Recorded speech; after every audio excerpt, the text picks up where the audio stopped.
This is all rather interesting. Thank you for coming. I encourage you, please join us again next year. As I'm A sure festival it's going to be getting bigger in and order bigger. to raise funds So thank you again and for deaf, blind, disabled people. I believe that's what it's all about. Yeah, well, that's good. That's a very good cause indeed. I think it's about to wind up. I've just heard an announcement. It's going to finish around about 4 o'clock, and it's almost 4 o'clock now. Yeah, I believe they're about to wind up soon. Apparently it's been a successful day. They've raised a lot of money for disabled people. That's all good. I have, as usual, just one negative thing to say about it all. Now here is my negative question. What would Jesus do? If Jesus was here, would he cure some of these people? Would he pick a few of his favourite people out and cure them of their deafness, their blindness, their physical disability? And how would he go about that?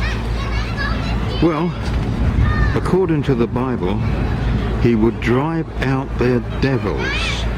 Yes, that is how Jesus used to cure people of their disabilities. Is that how he'd attempt to cure them? You see, according to the Bible, Jesus knew absolutely nothing about medicine, medical science, and so on. He believed he could cure people, well, this according to the Bible. I mean, I wasn't there at the time, but he believed he could cure people of, for example, leprosy by driving out their devils. Now, I wonder how many Christians today, how many of these people here, many of these people would be Christians, how many of them would visit a doctor who offered to cure them of their disability by driving out their devils? I suspect they'd run a mile because they'd think this person is mad, and they'd probably be right. Leprosy, for example, the most common ailment back in those days, is caused by bacteria that damages the nerves and causes blindness, all manner of disfigurements. No one could cure that by casting out devils. Can't be done.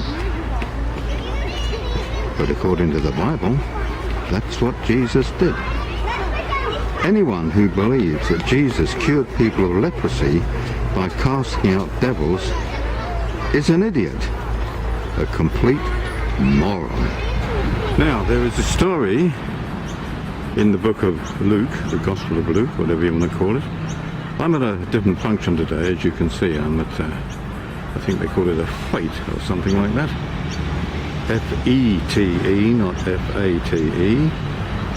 And this story is all about curing people of illness by getting rid of their demons or their devils. And in this story, Jesus is walking along with his mates along probably a cliff top, I think it is, and he comes across a crazy man. Yeah, you can hear my doggies going crazy. There they go, because they've seen a horse.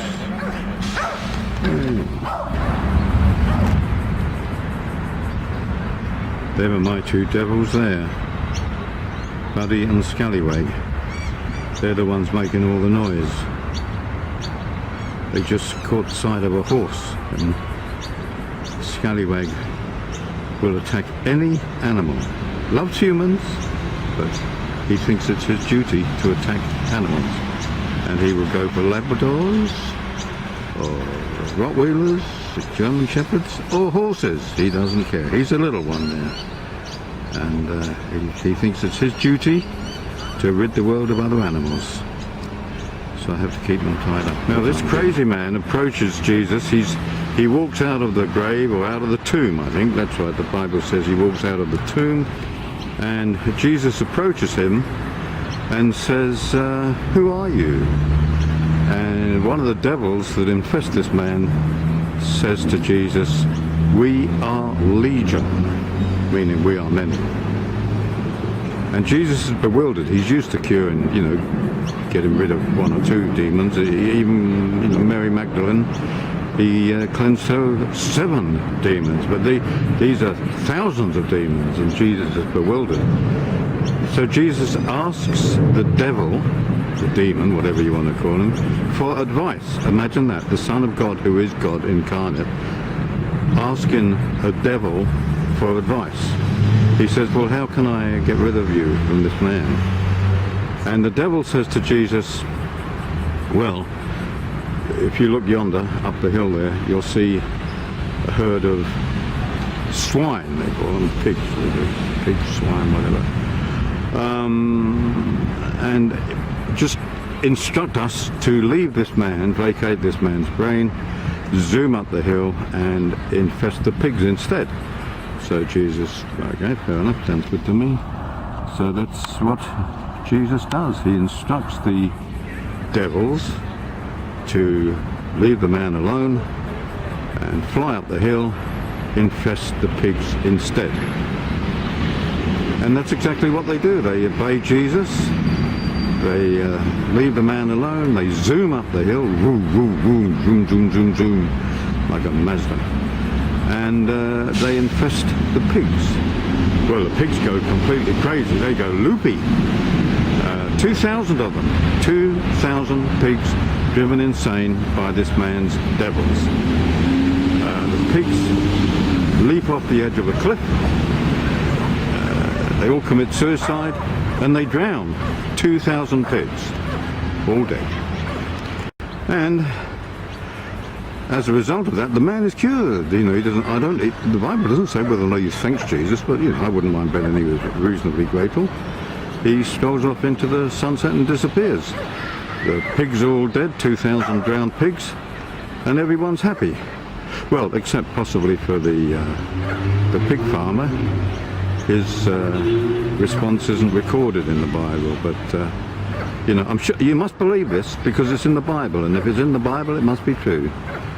2,000 pigs condemned to die because Jesus transferred a man's devils into 2,000 pigs. Must be true. Just has to be true. I'm sure you do believe it. You'd better believe it or you'll burn in hell.